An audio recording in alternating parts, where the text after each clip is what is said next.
अस्सलाम वालेकुम दोस्तों, मैं हूँ इरफान खान। आमतौर पर हमारे सब्सक्राइबर बोलते हैं कि पहली से पाँचवीं की कन्वर्टेड राउंड जो है उसकी वैकेंसीज का तो हमको पता चल गया है, लेकिन 6 से 8 की वैकेंसीज का पता नहीं चल रहा है। तो इस वीडियो के ज़रिए मैं वही बताऊंगा।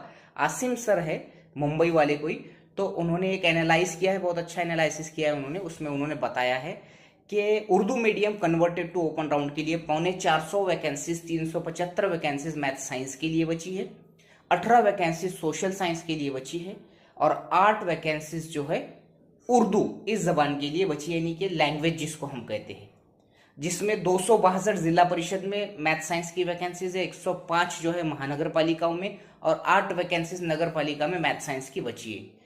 तो इससे पहले मैंने कई वीडियोज में आपको बताया हूं कि उर्दू जबान यानी कि भाषा और समाजशास्त्र इसकी वैकेंसी कम आती ही है, कम ही आती है और कम ही है अभी रिमेनिंग।